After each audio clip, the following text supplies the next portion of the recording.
अस्सलामुअलैकुम नाज़रीन, आप देख रहे हैं हमारे यूट्यूब चैनल इस्लामी मालूमात को। वीडियो शुरू करने से पहले आप हज़रात से गुजारिश है कि अगर आप हमारे चैनल पर न्यू हैं तो हमारे चैनल को सब्सक्राइब करें और बेल आइकन दबा दें ताकि हर वीडियो की नोटिफिकेशन आपको मिलती रहे। आइए देखते हैं वीडियो। नाज़रीन किराम, डॉक्टर मॉरिस बुकाई फ्रांस के सबसे बड़े डॉक्टर थे। मजहबी एतबार से वो एक ईसाई थे और 1898 में जब मिस्र इजिप्ट में लाल सागर बहेरा अहमर के किनारे एक इंतहाई पुराना इंसानी जिस्म मिला, सामईन हैरत की बात यही कि हज़ारों साल गुजरने के बाद भी सही सलामत और महफूज था। सबको इस मुर्दा जिस्म का राज जानने की बेचैनी रहती थी और 1981 में मुर्दा जिस्म ख़राब होने लगा तो उस वक्त के मिस्री हुकूमत ने फ्रांस की हुकूमत को रिक्वेस्ट की कि मुर्दा जिस्म को ख़राब होने से बचाया जाए और साइंस के ज़रिए इसकी मौत की वजह मालूम की जाए। फ्रांस के सबसे बड़े डॉक्टर मॉरिस ने इस मुर्दा जिस्म पर रिसर्च करना शुरू कर दिया। रिसर्च करते करते टेस्ट के ज़रिए से डॉक्टर मॉरिस ने यह नतीजा निकाला कि जिस शख्स का ये मुर्दा बदन है इसकी मौत समंदर में डूबने की वजह से हुई थी, क्योंकि डॉक्टर मॉरिस को इसके मुर्दा जिस्म में समंदरी नमक का कुछ हिस्सा मिला था। लेकिन सामईन किराम, डॉक्टर मॉरिस के सामने अब भी ये एक पहेली थी जिसको सुलझाना बाकी था कि मौत के बाद हज़ारों साल गुजरने के बाद भी ये लाश क्यों सलामत है। तभी उन्हें अपने एक साथी के ज़रिए पता चला कि मुस्लिम लोग बगैर जांच किए और रिपोर्ट के ये कह रहे हैं कि यह आदमी समंदर में डूबने की वजह से मरा था और वो ये मुर्दा इस फिरौन का है जिसने अल्लाह के नबी हज़रत मूसा अलैहिस्सलाम और उनकी कौम का कत्ल आम करना चाहता था, क्योंकि फ़िरऔन की लाश का हमेशा महफूज रहना और समंदर में डूबकर मर जाने के बाद उनकी मुक़द्दस किताब कुरान में लिखी है जिस पर वो यकीन कर रहे हैं। सामईन, डॉक्टर मॉरिस को ये सोचकर बहुत हैरत हुई कि इस मुर्दा बदन का समंदर में डूब कर मर जाना, जिस बात का पता मैंने बड़ी बड़ी जदीद मशीनों की मदद से लगाया, वो बात मुसलमानों को पहले से कैसे पता चल गई।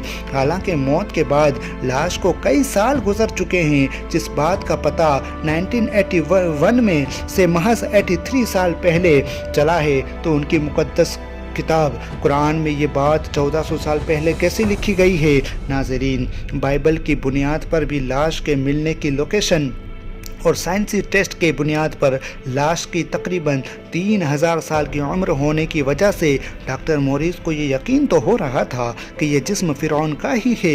इसलिए मॉरिस ने फ़िरौन की ज़्यादा जानकारी के लिए बाइबल को पढ़ना स्टार्ट कर दिया। लेकिन मॉरिस को सिर्फ इतना मिला कि फ़िरौन और उसकी फ़ौज समंदर में डूब गए, उनमें से कोई नहीं बचा। लेकिन फ़िरौन की लाश का कोई जिक्र नहीं था। मॉरिस के जहन में ये कई सारे सवाल खटक रहे थे और आखिरकार वो उन सवालात का जवाब हासिल करने के लिए सऊदी अरब में चल रही एक बड़ी मेडिकल सेमिनार में हिस्सा लेने के लिए गए, जहां उन्होंने फ़िरौन के मुर्दा बदन के टेस्ट में जो उन्हें मिला वो बताया। उसी वक्त डॉक्टर मॉरिस की बात सुनकर एक मुसलमान डॉक्टर ने कुरान पाक खोलकर सूरह यूनुस की ये आयत नंबर 91 पढ़ी और सुना दी कि अल्लाह तबारक व तआला इरशाद फरमाता है, फल यौमा नुनज्जिका बिबदनिका लितकूना लिमन खल्फका आया व इन कसीरम मिनन नासी अन आयातिना लगाफिलून। ए फ़िरऔन, आज हम तेरे बेजान जिस्म को बचा लेंगे ताकि तू अपने बाद वालों के लिए इबरत का निशान हो सके, और बेशक अक्सर लोग हमारी निशानियों को समझने से गाफिल है। सामईन, इस आयत का डॉक्टर मॉरिस पर कुछ ऐसा असर हुआ कि इसी वक्त खड़े होकर ये ऐलान कर दिया कि कुरान सच्चा है, मैंने आज से इस्लाम कबूल किया और इस कुरान पर यकीन कर लिया। उसके बाद अपने वतन फ्रांस लौट गए। कई साल तक डॉक्टर मॉरिस ने कुरान और साइंसी पर रिसर्च करते करते फिर उसके बाद कुरान और साइंसी चमत्कार के मौजू पर ऐसी किताबें लिखी जिन्होंने दुनिया भर में धूम मचा दी। हज़रात गिरामी, अगर आपको ये वीडियो अच्छी लगी हो तो लाइक करें और शेयर करें, और हज़रात गिरामी, अगर अभी तक आपने हमारे चैनल को सब्सक्राइब नहीं किया है तो ज़रूर सब्सक्राइब कर ले।